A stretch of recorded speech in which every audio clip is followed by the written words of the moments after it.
Hello and good morning students. आज हम detail study करने वाले हैं उन रीजंस, उन फैक्टर्स के बारे में जिन्हें हमने लास्ट क्लास में पढ़ा था, जिनकी वजह से हम वैरायटी देख सकते हैं। हमने लास्ट क्लास में जेनेटिक लेवल पर, स्पीशीज़ लेवल पर और इकोलॉजिकल लेवल पर वैरायटी एज अ फैक्टर हमने ब्रीफ डिस्कशन किया था। तो आज हम इन्हीं 3 लेवल्स को इन डिटेल स्टडी करेंगे और एग्जाम्पल्स के माध्यम से समझने की कोशिश करेंगे कि कैसे लिविंग ऑर्गेनिज्म वैरायटी में एग्जिस्ट करते हैं ऑन दिस प्लैनेट अर्थ। तो सबसे पहला हमने देखा था जेनेटिक डाइवर्सिटी, और मैंने ऑलरेडी ये बताया है कि जेनेटिक डाइवर्सिटी क्या है। Genetic diversity is nothing but diversity in gene. It is diversity in gene. और हमें वैरायटी, ऑर्गेनिजम्स में वैरायटी इसलिए नज़र आती है क्योंकि जेनेटिक लेवल पे हम डिफरेंसेस पाते हैं। हम बहुत क्लियरली इस जेनेटिक डाइवर्सिटी या जेनेटिक वैरायटी को किसी पर्टिकुलर स्पीशी में ही देख सकते हैं। अगर हम इसको एग्जाम्पल के माध्यम से समझने की कोशिश करें तो suppose we take an example of dog और कैट। हम कुत्ते या बिल्ली का एग्जाम्पल लेते हैं। बहुतों के घर में एज अ पेट कुत्ता या बिल्ली पाला जाता है, और कुत्तों और बिल्ली की सिर्फ एक ही प्रजाति नहीं होती है, variety of breed are present. बहुत सारे ब्रीड के कुत्ते होते हैं, लैब्राडोर, अल्सेशियन, जर्मन शेपर्ड। उसी तरह से बिल्लियों में भी कई अलग अलग तरह की प्रजातियां पाई जाती हैं। तो हम अपने एग्जाम्पल के लिए सिर्फ एक ब्रीड लेते हैं। सपोज लैब्राडोर एक स्पीशी है डॉग का। अगर आप इस ब्रीड के 2 कुत्ते सामने रखें और उनको ध्यान से देखने की कोशिश करें तो क्या आप ये बता सकते हैं कि दोनों में क्या डिफरेंस है या क्या सिमिलैरिटी है? यस ऑफ कोर्स, आप आराम से बता सकते हैं। उनको देखकर आप पहचान सकते हैं कि दोनों में कितनी सारी डिफरेंसेस है। सिमिलैरिटी ये है कि दोनों कुत्ते हैं, एक ही स्पीशी के हैं, लेकिन डिफरेंसेस सिमिलैरिटी से ज़्यादा होंगे। क्यों? क्योंकि हम जेनेटिक डाइवर्सिटी के लेवल पर बात कर रहे हैं। फॉर एग्जाम्पल डॉग ए, उसका कान का साइज अलग होगा with respect to dog B. उसके कोट का कलर, उसके फर का थिकनेस, सारी चीज़ें फ्रॉम हेड टू टेल क्या करेंगी? वैरी करेंगी अमंगस्ट देमसेल्व्स। दोनों के बीच में बहुत सारी डिफरेंसेस हमें नज़र आएंगी। उसी तरह से अगर हम अपने बारे में बात करें, अगर हम ह्यूमंस का एग्जाम्पल लें, हम किस स्पीशी को बिलोंग करते हैं? हम होमो सेपियंस की स्पीशी को बिलोंग करते हैं। हम भले एक ही प्रजाति के हैं, लेकिन हर एक इंडिविजुअल इंसान एक दूसरे से बहुत अलग होता है। हम क्लोन नहीं है एक दूसरे के। सारे ह्यूमंस एक ही तरह के दिखाई नहीं देते। हर एक इंडिविजुअल का अपना अपना एक आइडेंटिटी है कि हम देखकर पहचान सके, अच्छा ये रीना है, अच्छा ये टीना है। तो जीन लेवल पर जब ये डिफरेंसेस होती हैं तब हम विजुअली एक दूसरे से क्या नज़र आते हैं? बहुत अलग नज़र आते हैं। और इस काइंड की वैरायटी जेनेटिक डाइवर्सिटी के कैटेगरी में फॉल करती है। तो हम क्या भी कह सकते हैं कि each individual has gene and gene are source of unique feature. Gene की वजह से ही हर एक इंडिविजुअल को उसका अपना यूनिक फीचर मिलता है।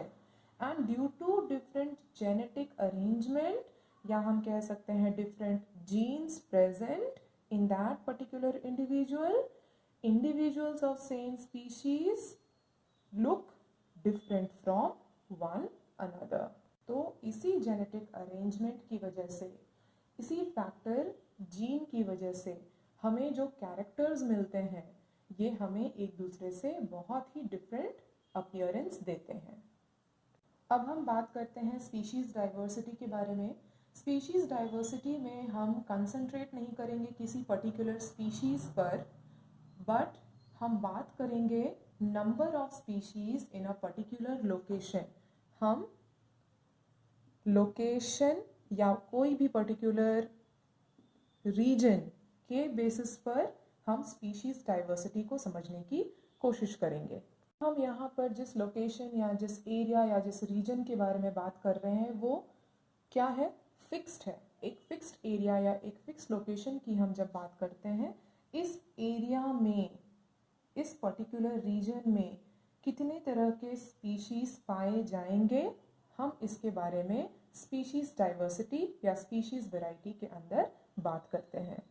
सपोज किसी पर्टिकुलर एरिया में कुत्ते हैं, बिल्लियां हैं, गाय है, इंसान भी है, तो यहाँ पर हम क्या देख रहे हैं कि एक पर्टिकुलर रीजन में, एक पर्टिकुलर लोकेशन में, एक पर्टिकुलर रीजन में हम क्या देख रहे हैं, डिफरेंट काइंड्स ऑफ स्पीशीज।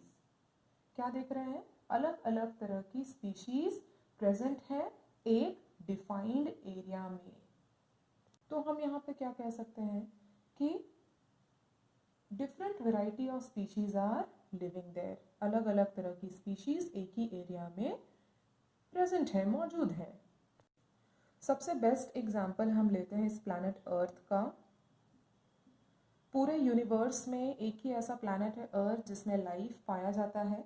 अगर हम इस पूरे ब्रह्मांड में अर्थ को कंसिडर करते हैं as a fixed location, as a fixed region, तो हम इसको समझ सकते हैं कि इस पर्टिकुलर अर्थ में मोर देन 1.8 मिलियन डिफरेंट तरह की स्पीशीज एक साथ रह रही हैं। अब ये तो हमें समझ में आ गया कि ये जो प्लैनेट अर्थ है ये एक क्या है, फिक्स्ड लोकेशन है, और इस फिक्स्ड लोकेशन में मिलियंस ऑफ स्पीशीज हैं जो एक साथ रह रही हैं। पर क्या ऐसा है कि इस प्लैनेट अर्थ जो फिक्स्ड लोकेशन है, इसके किसी एक पर्टिकुलर एरिया में सारे के सारे स्पीशीज एक साथ रह रहे हैं? नहीं, ऐसा नहीं है। हम क्या देखते हैं कि अर्थ के डिफरेंट डिफरेंट एरियाज में अलग अलग तरह की स्पीशीज क्या है, स्कैटर्ड है, वो बिखरी हुई है। सारी की सारी एक जगह पे इकट्ठी नहीं रहती, लेकिन सारी की सारी डिस्पर्स्ड मैनर में अपने अपने कंफर्ट जोन के हिसाब से उस पर्टिकुलर जगह में अडाप्ट करके आराम से रह रही हैं। तो यहाँ पे हम क्या बोल सकते हैं कि कुछ फैक्टर्स ऐसे हैं जो इन स्पीशीज़ को, in different kind of species को डिस्पर्स करती है कि एक फिक्स्ड लोकेशन में डिफरेंट एरियाज़ में वो अपने कंफर्ट के हिसाब से क्या करे, अपने आप को वहाँ पे एडजस्ट करे। तो अवेलेबिलिटी ऑफ फूड एक फैक्टर हो सकता है, क्लाइमेटिक कंडीशन एक फैक्टर हो सकता है, और अपना कंफर्ट जोन तीसरा फैक्टर हो सकता है। अब यहाँ पर एक और बात है जो हमें समझनी है। फॉर एग्जाम्पल, जब different kind of organism, different kind of species एक जगह को शेयर करते हैं, तो हम क्या पाते हैं कि वहाँ पे एक कम्युनिटी का बिल्डअप होता है। तो आप जिस तरह से अपने स्क्रीन पर देख सकते हैं कि मैंने डायग्राम बनाया है, एक कम्युनिटी ए है, कम्युनिटी बी है।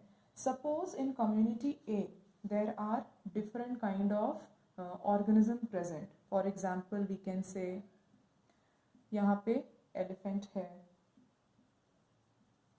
मंकी है, लायन है, डोंकी है, और क्या हो सकता है, फिश है। सपोज इतने तरह की ऑर्गेनिज्म वैरायटी हम कम्युनिटी ए में देखते हैं। लेकिन on other hand in community B यहाँ पे हमें सिर्फ देखने को मिलता है रैबिट, पॉर्क्यूपाइन।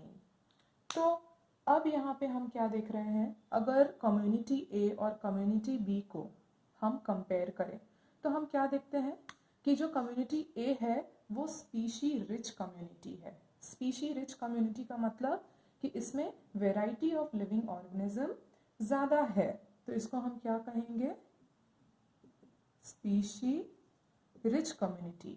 लेकिन कम्युनिटी बी को जब हम देखते हैं, इसमें as compare to community A कम स्पीशी है, तो हम इसको क्या भी बोल सकते हैं, स्पीशी डेफिसिट कम्युनिटी हम बोल सकते हैं। कोई एक टर्म ले लिया है मैंने, इसको स्पीशी डेफिसिट कम्युनिटी भी बोल सकते हैं। क्यों हम ऐसा कह रहे हैं, क्योंकि कम्युनिटी ए के कंपैरिजन में कम्युनिटी बी में जो डिफरेंट काइंड ऑफ ऑर्गेनिज्म हैं वो कम है। तो ये सारी चीज़ें हम स्पीशीज़ डाइवर्सिटी या स्पीशीज़ वेराइटी के अंदर स्टडी करते हैं। स्पीशीज़ वेराइटी का strength, number of different kind of species कितना है इन अ फिक्स्ड लोकेशन, जिसमें हम डिफरेंट एरियाज़ के बारे में बात करते हैं। जब स्पीशीज़ डिस्पर्स्ड है, आपको छोड़ दिया गया है कि आप अपने कंफर्ट जोन के हिसाब से कहीं भी जाके अडेप्ट कर लीजिए, अपने आप को एडजस्ट कर लीजिए। लास्ट हम बात करेंगे इकोलॉजिकल वैरायटी के बारे में, इकोलॉजिकल डाइवर्सिटी के बारे में। बेसिकली ये क्या हमें बताती है? Variety of living organism eight ecosystem level. हमने कितने तरह के इकोसिस्टम्स के बारे में पढ़ा है इन लोअर क्लासेस? बहुत तरह के इकोसिस्टम एग्जिस्ट करते हैं इन दिस प्लैनेट अर्थ। तो क्या क्या होंगे? और हर एक इकोसिस्टम में अलग अलग तरह के लिविंग ऑर्गेनिज्म रहते हैं। फॉर एग्जांपल के लिए अगर हम इकोसिस्टम्स को जानना चाहेंगे तो वो क्या क्या? डेजर्ट हो गया, ओशन हो गया, माउंटेन हो गया, ग्रासलैंड, फॉरेस्ट, और भी कुछ है, ओके, एट्सेट्रा। तो बहुत तरह के इकोसिस्टम हम इस प्लैनेट अर्थ में देख सकते हैं। तो अभी हमने जितने भी तरह के इकोसिस्टम्स को देखा, चाहे वो डेजर्ट हो, ओशन हो, माउंटेन, ग्रासलैंड, फॉरेस्ट, एट्सेट्रा, हर एक इकोसिस्टम अपने हिसाब से अलग अलग ऑर्गेनिजम्स को अपने में रखता है। What we can say that हर ecosystem might have different variety of living organism, and even a particular area or region might have a large variety of ecosystem when compared with other। जैसे species diversity में हमने community ए और community B के बारे में देखा कि एक कम्युनिटी रिच स्पीशी डाइवर्सिटी है, एक community deficit species deficit species diversity है। उसी तरह से जब हम इकोसिस्टम के बारे में बात करते हैं, चाहे वो डेजर्ट हो, ओशन हो, माउंटेन हो, ग्रासलैंड हो, फॉरेस्ट हो, तो यहाँ पे भी हम क्या देख सकते हैं कि हर इकोसिस्टम में ऊपर नीचे number of species, variety of living organism हम देख सकते हैं। ज़रूरी नहीं है कि desert, ocean, mountain, grassland, forest में equal number of living organism present हो। यहाँ पे भी हम difference in number of variety of species देखते हैं। प्लस अगर हम रीजन वाइज, लोकेशन वाइज भी अगर नंबर ऑफ लिविंग ऑर्गेनिज्म या नंबर ऑफ स्पीशीज की बात करें, तो एरिया वाइज भी हम क्या देखते हैं? वैरी डिफरेंस देखते हैं कि इस पर्टिकुलर एरिया में लिविंग ऑर्गेनिज्म की नंबर कितनी है और उस पर्टिकुलर लोकेशन में नंबर ऑफ लिविंग ऑर्गेनिज्म का नंबर कितना है। इसको समझने के लिए हम हमारे कंट्री का ही एग्जाम्पल लेते हैं,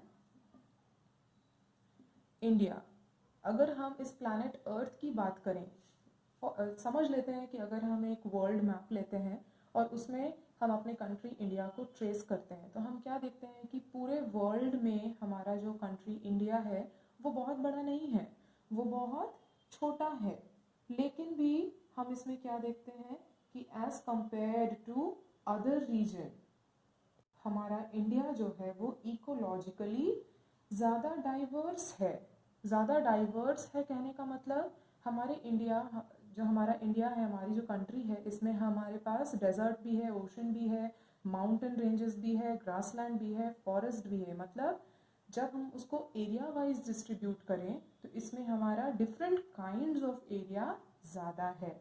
तो जब हम इंडिया को अदर रीजन से, अदर लोकेशन से कंपेयर करते हैं, तो हम कह सकते हैं कि हमारा कंट्री इकोलॉजिकली मोर डाइवर्स है, ज़्यादा डाइवर्स है।